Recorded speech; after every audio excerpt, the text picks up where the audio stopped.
दफ़ा तो अबू बकर सिद्दीक़ रज़ियल्लाहु अन्हु को इतना मारा गया कि रिवायात में आता है कि पहचानना भी मुश्किल हो गया था, इतना, यानी आपका चेहरा भी वो उसकी वजह से, ये मारने की वजह से सूज गया था। आंखें जो है ना वो जख्मी हो गई, सर जख्मी हो गया, बेहोश हो गए। कोई नहीं कहता था कि आप दोबारा से ये बच जाएंगे, जिंदा हो जाएंगे।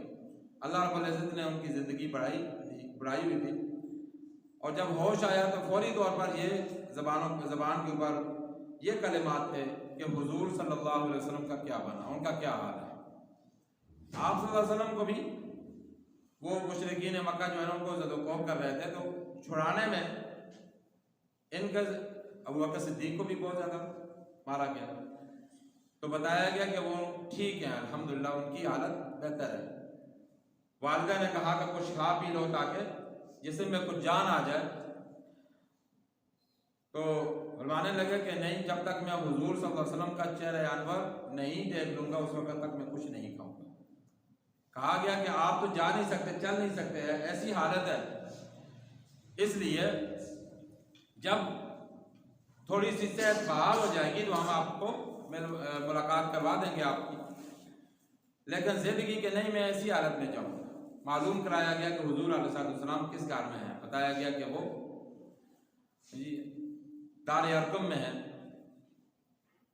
तो फिर अबू बकर सिद्दीक़ को वहाँ पहुँचाया गया। हुजूर अलैहिस्सलाम के साथ जाकर निपट गए। आप उनको देखा और उसके बाद उनको तसल्ली और सुकून हुआ। ऐसे ही एक मरतबा किसी ने कहा कि तुम्हारे साथी वो लोगों के नरगे में है, लोग जो है उनको तकलीफ पहुंचा रहे हैं, तो दौड़ते हुए आए, ना पाँव के अंदर कुछ है, ना सर के ऊपर कुछ है, कोई परवाह नहीं, तपती हुई ज़मीन है, लेकिन नंगे पैर दौड़ते हुए और आकर लोगों को इधर उधर फेंका, किसी को धक्का दिया, किसी को मुक्का मारा, और हुजूर अलैहिस्सलाम को उनसे छुड़ाया और कहने लगे कि तुम्हारा सत्यानाश हो, तुम इनको सिर्फ इस वजह से तकलीफ पहुंचाते हो कि ये कहते हैं कि अल्लाह हमारा रब है, और इनके पास मजबूत दलाइल भी हैं उसके ऊपर। इस तरह नबी अलैहिस्सलाम के साथ डट कर अबू बकर सिद्दीक़ रज़ियल्लाहु अन्हु खड़े थे, मतलब बड़ी तकलीफें बर्दाश्त की। इसीलिए अहले सुन्नत वल जमात का ये मजबूत और मुस्तकिल अकीदा है, अफ़ज़लुल बशर बादल अंबिया अबू बकर सिद्दीक़ रज़ियल्लाहु अन्हु, अंबिया के बाद सबसे अफजल इंसान अबू बकर सिद्दीक़ है। मुत्तफ़िक़ा तौर पर तमाम मसालक जो अहले सुन्नत के हैं उन सब का ये अकीदा है, और ये भी अकीदा है कि अबू बकर सिद्दीक़ रज़ियल्लाहु अन्हु खलीफा बिला फ़स्ल है। हुजूर अलैहिस्सलाम और उनके दरमियान कोई और फासला नहीं है, कोई और खलीफा नहीं है। आपके पास सिर्फ और सिर्फ अबू बकर सिद्दीक़ रज़ियल्लाहु अन्हु खलीफा है। यह अहले सुन्नत वल जमात का अकीदा है, किसी और जमात की मुखालफत करना नहीं है मकसद। हमने अपना अकीदा अपने लोगों को बताना है। हम अहले सुन्नत है अल्हम्दुलिल्लाह, तो हमने अहले सुन्नत को अपने अकीदे बताने हैं, किसी की मुखालफत नहीं कर रहे हम। आप सल्लल्लाहु अलैहि वसल्लम ने बहुत सारे मौके ऐसे हैं कि जिनके ऊपर आप सल्लल्लाहु अलैहि वसल्लम ने इशारतन अबू बकर सिद्दीक़ रज़ियल्लाहु अन्हु को खलीफा डिक्लेयर कर दिया था। जब आप उनके उन इरशादात की वजह से बिल्कुल साफ मालूम होता था कि नबी अलैहिस्सलाम की मंशा और मुराद ये है कि मेरे बाद अबू बकर सिद्दीक़ खलीफा होंगे। एक औरत हुजूर सल्लल्लाहु अलैहि वसल्लम के पास आई, मदीना से कहीं दूर रहती थी, और आकर उसने हुजूर अलैहि वसल्लम के साथ कुछ बातें की, कुछ अपनी हालात के बारे में डिस्कस की। नबी अलैहिस्सलाम ने कुछ उज़्र पेश किया और फरमाया कि तुम किसी और वक्त आना, किसी और दिन आ जाना। वो कहने लगी कि या रसूलल्लाह, फिर मैं अगर आऊँ और आप ना हो तो फिर? तो नबी सल्लल्लाहु अलैहि वसल्लम ने फरमाया कि मैं नहीं होऊंगा तो अबू बकर के पास आ जाना, मेरे बाद अबू बकर के पास आ जाना। ये वाज़ेह इशारा है इस बात की तरफ कि मेरे बाद अबू बकर सिद्दीक़ क्या होंगे, खलीफा होंगे। एक तिरमिज़ी शरीफ की रिवायत है, नबी अज़म ने फरमाया कि लोगों जिन लोगों के दरमियान अबू बकर मौजूद हों और वो उनको छोड़कर किसी और को इमाम बना लें, ये मुनासिब नहीं है। अबू बकर की मौजूदगी में अबू बकर ही इमाम होंगे। वाज़ेह इशारा इस बात की तरफ, आपकी खिलाफत की तरफ।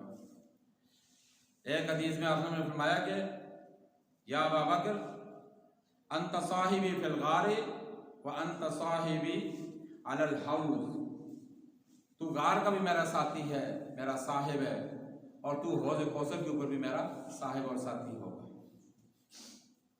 ये भी कितना वाज़ेह इरशाद है आपका।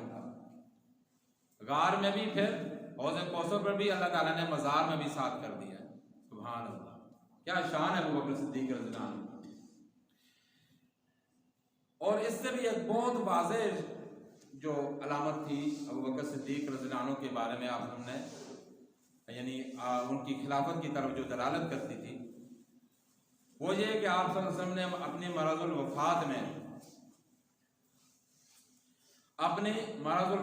में अबू बकर सिद्दीक़ रज़ियल्लाहु अन्हु के बारे में सय्यदा आयशा सिद्दीक़ा रज़ियल्लाहु अन्हा से फरमाया, मुरू अबा बकर फलयुसल्लि बिन्नास, अबू बकर से कहो कि वो लोगों को नमाज पढ़ाएं।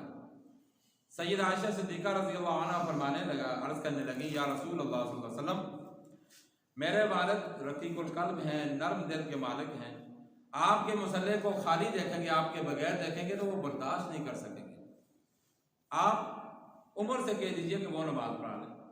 हुज़ूर अलैहिस्सलाम ने फिर जोर देकर फरमाया, मुरू अबा बकर फलयुसल्लि बिन्नास, दोबारा अपनी बात दोहराई, अबू बकर से कहो कि वो लोगों को नमाज पढ़ाए। तो सैयदना सिद्दीक़ अकबर रज़ियल्लाहु तआला अन्हु ने हुज़ूर अलैहिस्सलाम की हयात तय्यबा में 17 नमाजें पढ़ाई। आप उनकी हयात तय्यबा में अबू बकर सिद्दीक़ रज़ियल्लाहु अन्हु ने हुज़ूर के मुसल्ले पर खड़े होकर 17 नमाजें पढ़ाई।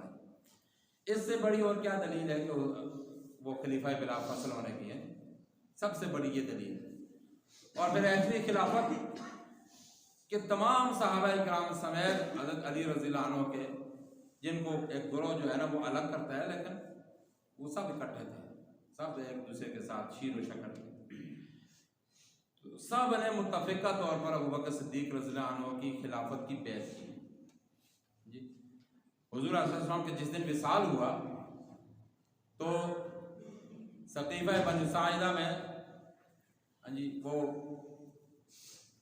साद बिन उबादा रज़ियल्लाहु अन्हु जो अंसार के में से सबसे मजबूत सहाबी थे, उनके घर में वो जमा हुए तो कुछ लोगों ने कहा कि एक अंसार का खलीफा और एक मुहाजिरीन का हो। फारूक आज़म रज़ियल्लाहु अन्हु को पता चला तो अबू बकर सिद्दीक़ रज़ियल्लाहु अन्हु को पकड़ा और वहाँ पर ले गए जी। वहाँ जाकर जब उनकी बात सुनी तो हज़रत फारूक आज़म रज़ियल्लाहु अन्हु ने सबसे पहले आगे बढ़कर अबू बकर सिद्दीक़ रज़ियल्लाहु अन्हु से अर्ज़ किया कि अपना हाथ आगे करें, मैं आपके हाथ पर बैत करता हूँ। सबसे पहले अबू फारूक आज़म रज़ियल्लाहु अन्हु ने बैत की, खिलाफत की बैत, और उसके बाद फिर सब लोगों ने वहाँ पर बैत की, और उसके बाद मुत्तफ़िक़ा उम्मीदवार हैं जी खिलाफत के अबू बकर सिद्दीक़ रज़ियल्लाहु अन्हु, किसी ने कोई इख्तिलाफ नहीं किया। अल्लाह ताला ने बड़े ही आली मर्तबा बनाया उनको, बड़े ही बुलंद अल्लाह ताला ने सिद्दीक़ अकबर रज़ियल्लाहु अन्हु को सिफ़ात अता फरमाई थी, और उनका एहसान है उम्मत के ऊपर, इतना बड़ा एहसान है जिसका हम अंदाज़ा नहीं कर सकते। आज देखें ना, एक हमें फितना हमारे दरपेश है, वो फितना क्या है? कादियानियत का फितना, यानी झूठा नबी जो खड़ा हुआ, अब वो दफा हो गया दुनिया से, लेकिन उसके चेहरे जो है ना अभी मौजूद, उसको प्रमोट किया गया, उसकी मदद की गई, उसको फैलाया गया, तो अब वो मुसलमानों के ईमान के डाकू बने हुए हैं, मुसलमानों को जन्नत से निकाल कर जहन्नम वाले गिरोह में शामिल करते जा रहे हैं। ये कितना बड़ा फितना है, बहुत बड़ा फितना है ये कादियानियत। अगर सिद्दीक़ अकबर रज़ियल्लाहु तआला अन्हु उस वक़्त खड़े ना होते, डट कर ना खड़े होते, इस्लाम को फैलाने के लिए सख्त फैसले न करते, तो पता नहीं क्या हो जाता, इस्लाम की क्या कैफियत, क्या हालत होती कि झूठे मदईयान नबूवत खड़े हो गए। मुसैलमा कज़्ज़ाब, उसकी बीवी ने दावा कर दिया, असवद अनसी था, सिद्दीक़ अकबर रज़ियल्लाहु अन्हु ने फरमाया कि किसी को भी नहीं छोड़ना। और इतनी बड़ी जंग हुई मुसलमान कज़्ज़ाब के खिलाफ और हज़ारों सहाबा किराम वहाँ पर शहीद हुए, कई सौ सहाबा किराम शहीद हुए और वहाँ हफ़ाज़ कुरान शहीद हुए। लेकिन उसको बगाया, वो उसको जो है ना वो फिर हज़रत वहशी रज़ियल्लाहु अन्हु ने फिर उसको कत्ल किया। जितना बड़ा उनसे कसूर हुआ था तो अल्लाह ताला ने फिर उनको अपने कसूर की तलाफ़ी के लिए ये मौका दिया कि उन्होंने जाकर मुसलमान कज़्ज़ाब का सर उतारा। और फिर उनकी उसकी बीवी ने दावा किया, उसको भी कत्ल किया गया। असवद अंसी जो था उसने दावा किया, उसको भी कत्ल किया गया। ये अबू बकर सिद्दीक़ की उम्मत के ऊपर बहुत बड़े एहसान है। एक आदमी ने एक इलाके के लोगों ने ज़कात देने का जो है ना वो इनकार किया, फरमाया कि एक तस्मा भी जो नहीं देगा मैं उससे भी उसके साथ भी जिहाद करूँगा। ये उनके ज़बरदस्त किस्म के फैसले हैं जिनकी बदौलत आज मैं और आप मुसलमान हैं, कलमा गो हैं। न जाने अगर वो उस वक़्त यह इक़दाम ना करते तो हमारा क्या हाल होता है। यह अबू बकर सिद्दीक़ रज़ियल्लाहु अन्हु की हमारे ऊपर बेइंतहा उनके नवाज़िशात हैं और हमारे लिए बहुत बड़ा उन्होंने ये हमारे लिए काम करके दुनिया से गए। अल्लाह ताला हमें उनकी कदर व मंज़रत को पहचानने की तौफ़ीक़ अता फरमाए। और अबू बकर सिद्दीक़ और दीगर सहाबा किराम, आले बैत और इसी तरीके से हसनैन करीमैन, इन सब हज़रात के नक्शे कदम पर हम सबको चलने की तौफ़ीक़ अता फरमाए। वाखिर दावाना अल्हम्दुलिल्लाह।